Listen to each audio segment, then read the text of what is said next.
Picture this. You are standing in the cold stone corridors of a monastery outside Naples in the year 1723. The morning air carries the sound of angelic voices drifting from the chapel, so pure and otherworldly that pilgrims travel thousands of miles just to hear them. But as you approach the heavy wooden doors, you notice something that makes your blood run cold. The beautiful soprano voice echoing through the sacred halls belongs to a figure that looks like a grown man, tall and broad-shouldered, yet singing with the voice of a child. His name is Carlo Broschi, though the world will know him as Farinelli, and what was done to him at the age of 12 represents one of the most systematic and horrifying practices in European history. That heavenly voice you hear was created through an act of unthinkable cruelty. When Carlo was just entering adolescence, men held him down and used a knife to ensure his voice would never change, never deepen, never mature. They castrated a child to create a living musical instrument for the pleasure of popes, kings, and aristocrats, who convinced themselves this mutilation was somehow holy. This was not an isolated tragedy. For over 3 centuries, thousands of young boys across Italy were systematically mutilated in the name of sacred music. Their bodies were sacrificed on the altar of artistic perfection, their childhoods ended with surgical precision, their futures carved away with the same blade that was supposed to grant them immortality through song. The Catholic Church, the supposed guardian of moral virtue, not only permitted this practice but actively encouraged it, creating a demand for these modified children that turned castration into a thriving industry. Before diving into these forgotten stories of survival and suffering, if you enjoy learning about the hidden truths of history, consider hitting that like button and subscribing for more content like this. And please, comment below to let me know where you are listening from. To understand how an entire civilization could normalize the mutilation of children, we must first understand the world that created this demand. In 17th and 18th century Europe, music was not entertainment, but power. The ability to commission the finest voices, the most elaborate compositions, the most spectacular performances, was a way for the wealthy to demonstrate their connection to the divine. Kings competed to have the most beautiful chapel choirs. Nobles bankrupted themselves to hire famous singers, and the Pope himself was expected to provide musical experiences that would transport listeners directly to heaven. The Catholic Church faced a particular problem. Biblical interpretation at the time strictly forbade women from singing in sacred spaces. St. Paul's words about women remaining silent in church were taken literally, creating a crisis for institutions that demanded increasingly sophisticated musical performances. Adult male voices, while powerful, lacked the purity and range that composers were beginning to demand. The solution that emerged was both ingenious and monstrous. If nature would not provide the voices they needed, they would create them artificially.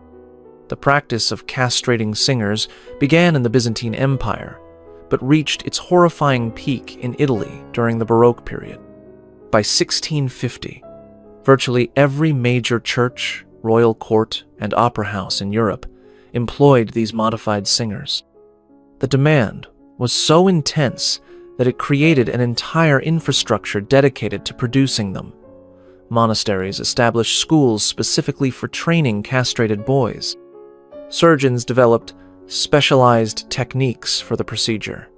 Families began viewing their sons not as children, but as potential investments in this lucrative market. The economics were simple and brutal. A successful castrato could earn more money in a single season than most people saw in their entire lives.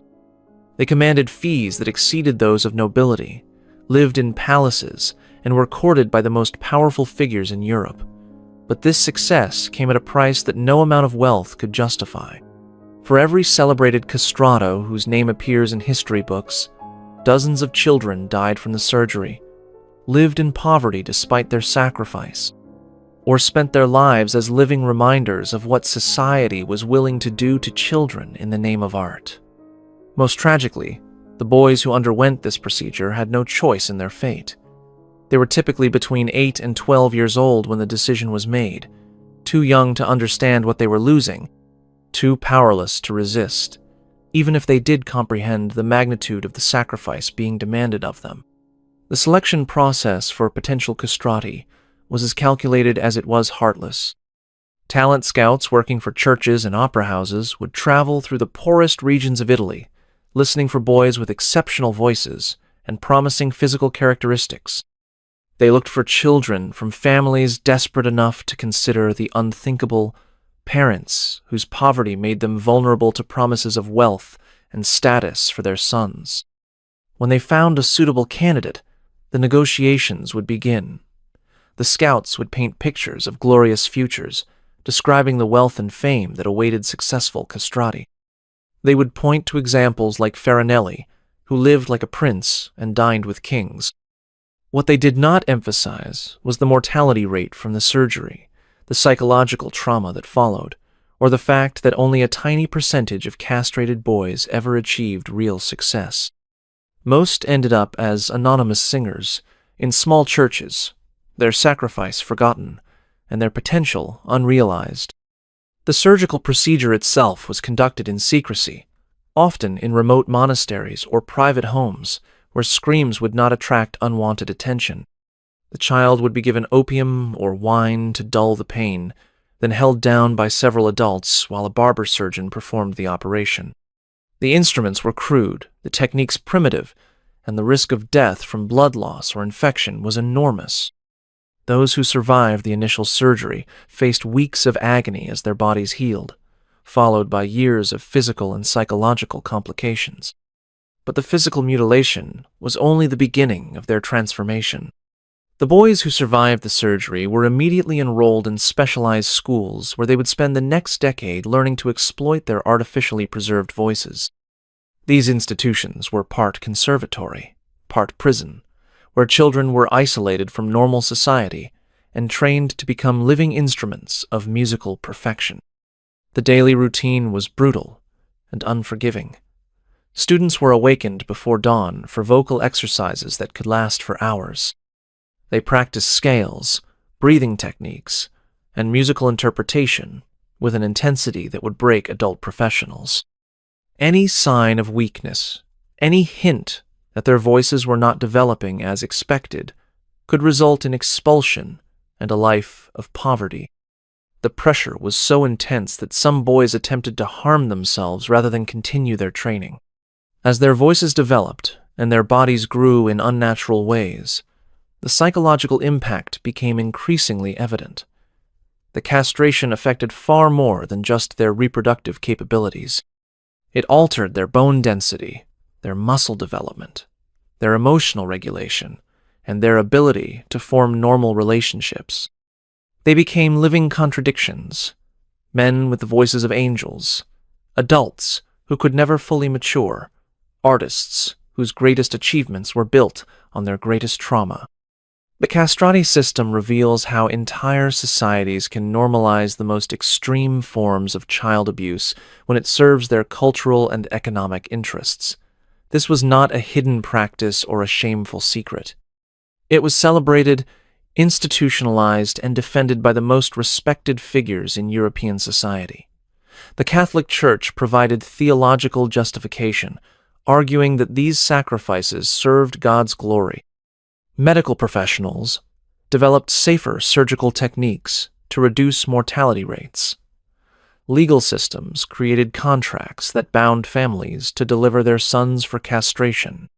The perpetrators of this system included some of history's most revered figures. Pope Clement XIV personally auditioned castrati for the Sistine Chapel Choir and commissioned compositions specifically designed to showcase their unique abilities. King Philip V of Spain was so obsessed with Farinelli's voice that he required daily private performances and paid the singer an annual salary equivalent to millions in modern currency.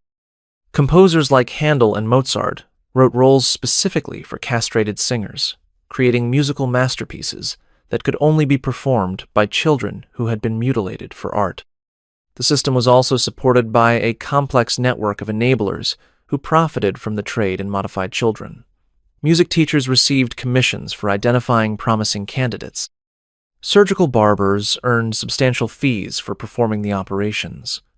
Monastery schools collected tuition from families willing to pay for their sons' vocal training. Opera house managers commanded premium ticket prices for performances featuring famous castrati.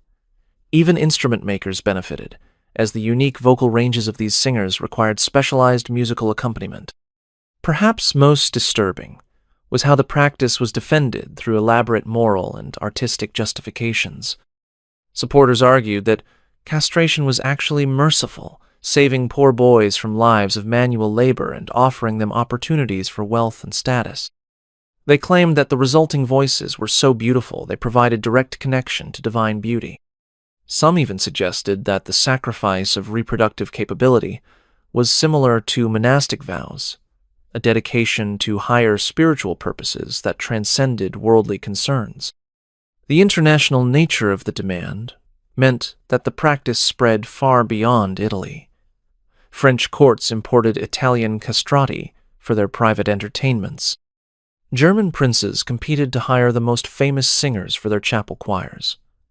Even Protestant countries that officially condemned Catholic practices made exceptions for these performers, suggesting that aesthetic considerations could override religious principles when the results were sufficiently spectacular. The most famous castrato was Carlo Broschi, known professionally as Farinelli, whose story illustrates both the heights of success possible in this system and the profound psychological costs of achieving it. Born in 1705 to a family of modest means, Carlo showed exceptional musical talent from an early age. When he was 12, his father made the decision that would define his entire existence, arranging for the surgery that would preserve his soprano voice forever. Farinelli's vocal abilities were legendary, even by castrati standards. His range extended over 3 octaves. His breath control allowed him to sustain notes for over a minute, and his technical precision was so perfect that other singers would weep when they heard him perform. He could execute the most complex musical passages with apparent effortlessness while moving audiences to religious ecstasy with his emotional expression. Kings and emperors competed for his services, offering salaries that exceeded those of government ministers. But Farinelli's private letters, discovered centuries later, reveal the emotional emptiness behind his public success. He wrote of feeling like a beautiful monster, admired by thousands but unable to form intimate relationships with anyone. His castration had left him physically incapable of normal romantic love, while his artificial voice made him feel disconnected from his own humanity. He described himself as living in a golden cage, surrounded by luxury but fundamentally alone. Caffarelli, another prominent castrato of the same era, took a different path through his trauma. Born Gaetano Majorano, he became known for his volatile temperament and rebellious behavior that contrasted sharply with the submissive image expected of castrati. He would insult audience members who displeased him, engage in public arguments with other performers, and generally behave in ways that scandalized polite society. His defiance was perhaps a form of psychological rebellion against the system that had made him what he was. Yet even Caffarelli's success came at an enormous cost. Contemporary accounts describe him as deeply depressed, prone to violent mood swings, and unable to maintain stable relationships. His wealth allowed him to live extravagantly, but he spent his fortune on increasingly desperate attempts to reclaim some sense of normal masculinity, surrounding himself with courtesans and engaging in elaborate displays of material excess that could never compensate for what had been taken from him. For every celebrated castrato whose name survives in historical records, there were dozens whose stories ended in tragedy and obscurity. Alessandro Moreschi, one of the last castrati to be recorded, spent most of his career singing in small churches for minimal pay. His recordings, made in the early 1900s, capture not just his unique voice, but the sadness that permeated his entire existence. He died alone and largely forgotten, his sacrifice having provided neither wealth nor lasting fame. The anonymous castrati were perhaps the most tragic figures of all. boys who survived the surgery but lacked the exceptional talent needed for major success often ended up as church singers in remote locations, their voices providing beautiful music for small congregations who had no idea of the price that had been paid for their spiritual uplift. These forgotten singers lived lives of quiet desperation, too physically altered to blend into normal society, but not talented enough to achieve the compensation that fame might have provided. The decline of the Castrati system began in the late 18th century as changing musical tastes, medical understanding, and social attitudes finally converged to challenge this centuries-old practice. The development of new surgical techniques that could train female voices to achieve similar ranges made castrated singers less essential. Enlightenment philosophy increasingly questioned the morality of mutilating children for entertainment. Most importantly, the rise of nationalist movements across Europe made the Italian monopoly on castrati seem less culturally necessary. The Catholic Church, which had been the primary institutional supporter of castration, gradually began distancing itself from the practice. In 1870, Pope Pius IX officially banned the hiring of new castrati for the Sistine Chapel, though existing singers were allowed to continue their service. The last castrato to sing in the Vatican was Alessandro Moreschi, who retired in 1913, finally ending over 3 centuries of institutionalized child mutilation in the service of sacred music. For the surviving castrati, the end of their era brought new challenges and limited opportunities for redemption. Most had lived their entire adult lives within the artificial world of Baroque performance culture and were ill-equipped to adapt to changing times.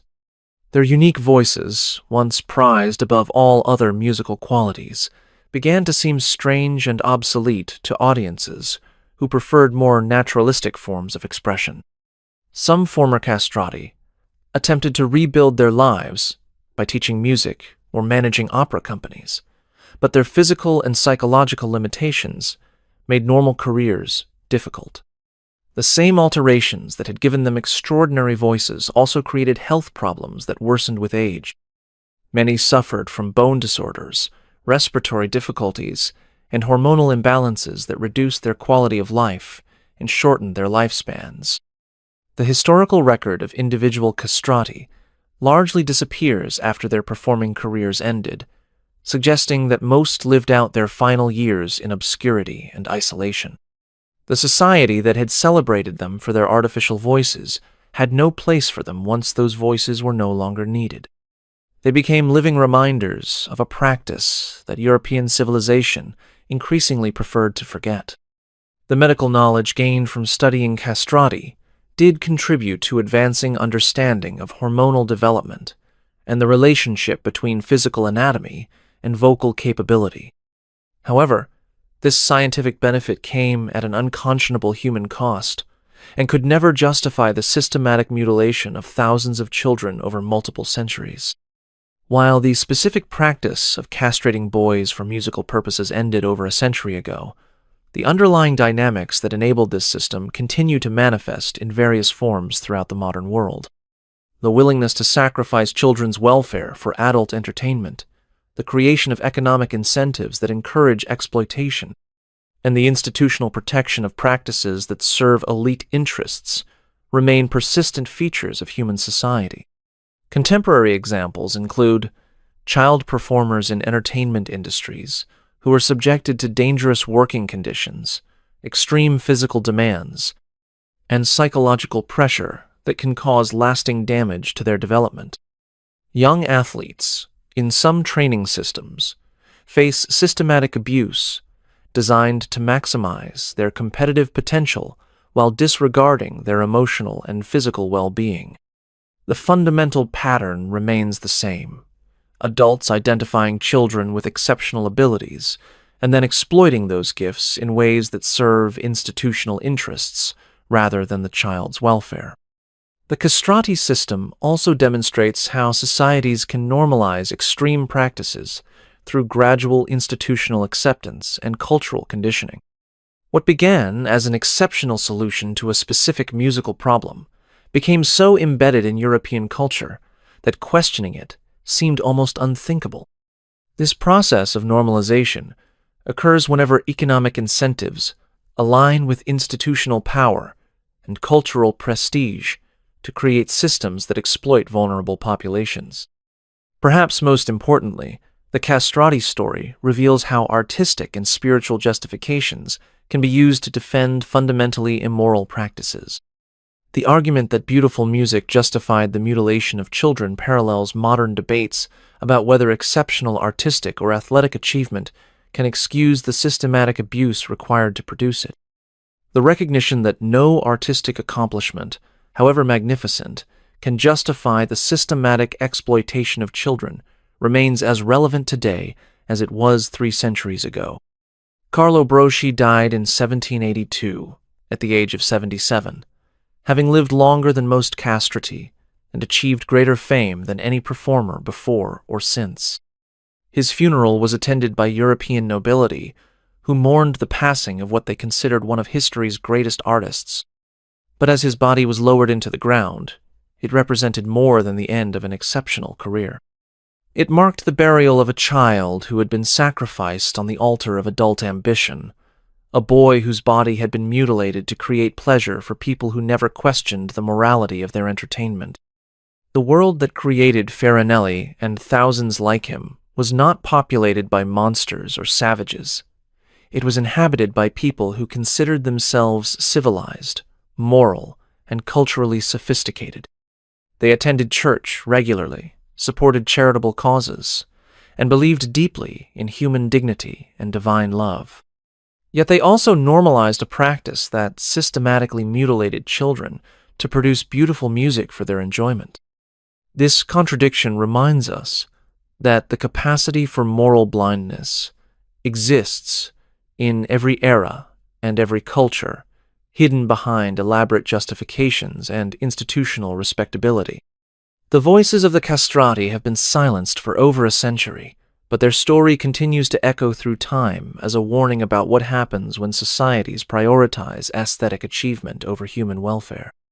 Their tragedy was not just individual suffering, but collective complicity, not just personal trauma, but institutional evil disguised as cultural refinement.